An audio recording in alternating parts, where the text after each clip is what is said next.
ลทุกคนเจอกันอีกแล้วกับรายการ Honda พามวลเราจะมีกิจกรรมมาให้ทุกท่านนอกก็คือการ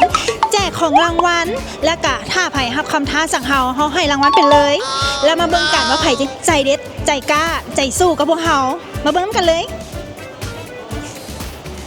เขาเห็นผู้โชคดีแล้วเนาะโดยสบายดีเขาขอสัมภาษณ์ในเด้อโดยเขาเจอแล้วขอถามชื่อในเจ้าเสี่ย ซื้อปลาน้อย ชื่อป่าน้อยซึ่งว่าเขามีกิจกรรมให้ลินเนาะก็คือทับคำท่าเฮ็ดได้2ข้อมันจะได้หมวกแต่ว่าเฮ็ดได้3ข้อเนี่ยเขาจะจอกน้ำตัวนี้ให้เลยโอเคเนาะทับคำท่าบ่เจ้าโอเคแต่ว่าก่อนที่จะลินเนาะเขามีคำถามเล็กๆน้อยๆจะถามรู้จักหรือว่าเคยเห็นแบรนด์ Honda เขาบอกเจ้า เคยอยู่บ้านในไซบอลหรือว่าเนี่ยนะ ใส่ โอเคซ่านเขาจะมาเริ่มกันเลยเนาะคำถามได้อย่างเนาะ โอ้เพลงเราได้ลงสตอรี่ ร้องเพลงแล้วถ่ายลงสตอรี่เนาะข้อนี้หับบ่เจ้าคำถามนี้ ของเพลงโบเป็นนะ ซ่านโอเคเนาะจาก3ข้อเขาจะเหลือ2ข้อเนาะโอเคได้อย่างพอบอกหักคนในครอบครัวเนาะโอเคข้อนี้หับบ่ ได้ ตึง ฮัลโหลอีเมย์เฮ็ดยังอยู่เฮ็ดยังอยู่เฮ็ดยังอยู่ เอ้ยสักเครื่องลงอีกเครื่องเป็นเครื่องใกล้เมื่อย ฮักเด้อ เป็นยัง โอ้ยยังบ่ฮักซื่อ เออแม่บ่มีเงินก็ คิดว่าบอกหักไปของเงินโอเค อีกข้อหนึ่งเลย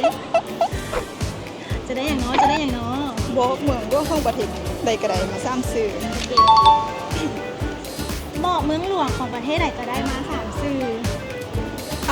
ประเทศไทยบังกอก โอเค ประเทศจีนปักกิ่ง โอเค ประเทศลาวนครหลวงเวียงจันทน์ โอเคเป็นคำตอบที่ถูกไหมโอเคถูกต้อง โอเค ตอบได้2ข้อ มองของรางวัลให้เลย โอเค และเฮาก็เห็นผู้โชคดีอีกแล้วเนาะที่จะได้จอกหน่วยนี้ไป โดยก่อนอื่นเมิร์ดขอถามซื้อนะเจ้าว่าซื้ออะ สุดยาว ซื้อมี โอเคงั้นเราจะมาเริ่มกันเลยเนาะซึ่งว่ากติกาก็คือถ้าเหตุได้3ข้อเนี่ยเขาจะให้จอกตัวนี้เลย โอเคซุ่มเลย ว่าใครก็ได้ที่คิดว่าจะบ่หับ โอเคเนาะ โทรหาหมู่ซะโทรหาหมู่โทรอยู่ Messenger ได้ป่ะ ได้บ่เลย ได้ปะโชว์ให้กล้องเขาเบิ่งหน่อยโอเค ถือว่าข้อแรกเนาะผ่านแต่แรกเนาะข้อต่อไปเลยข้อต่อไปมันจะได้อย่าง บอกหักใน3ภาษาในภาษาลาวก่อนครับเจ้า ภาษาอังกฤษ I love you ภาษารัสเซียยาลิบลิวจิเบีย อันเมื่อกี้เว้าถือเขากับบูเนาะ โอเค ถือว่าผ่านเนาะ โอเค ข้อต่อไปคนสุดท้ายข้อเดียวเท่านั้น ของง่ายๆมั้ง ถ่ายรูปตัวเองกล้องสดลงสตอรี่ คิดว่าหับบอกคนนี้ ได้ โอเค ได้เนาะ โอเค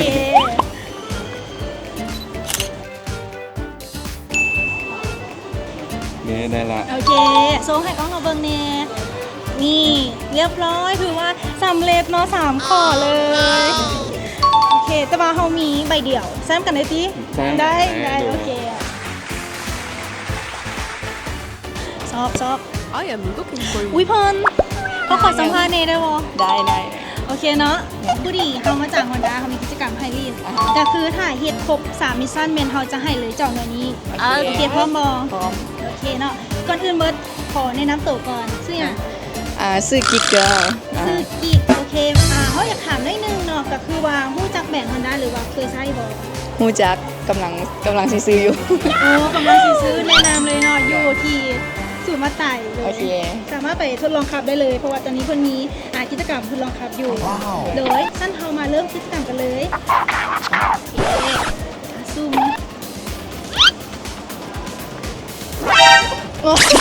เพลงวันละมากมา2เพลง สายหมักเลยมันเนาะ โอ้ยบ่ถึงใส่จักหน่อยเนี่ยเดี๋ยวบอกมีเพลงอะไรยายแหลมกับอย่างวะเอิ้นอายในเด้อนะ ฉันขอเพลงยายแหลมได้หนึ่งเลยเพราะจริงเลย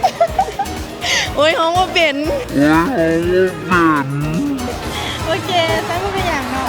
ถูกต้องโอเคผ่านไปแล้วมิชชั่นหนึ่งงั้นเหลืออีก2ข้อ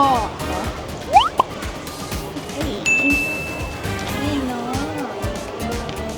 ถ่ายรูปตัวเองกล้องสดลงสตอรี่ เป็นคนที่ขับโบ เฮาก็ได้ โอ เฮาก็ เค ได้ ใช่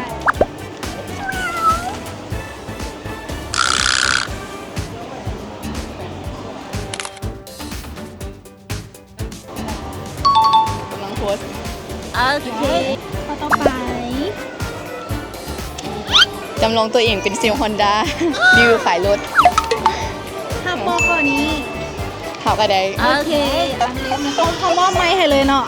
สวัสดีเฮาเป็นเซลล์ของบริษัท Honda มื้อนี้เฮามาเปิดบูธที่ศูนย์การค้าเวียงจันทน์เซ็นเตอร์เชิญทุกท่านรับชมรถของพวกเขาได้เลย ซึ่งรถของพวกเขาเป็นรถที่มี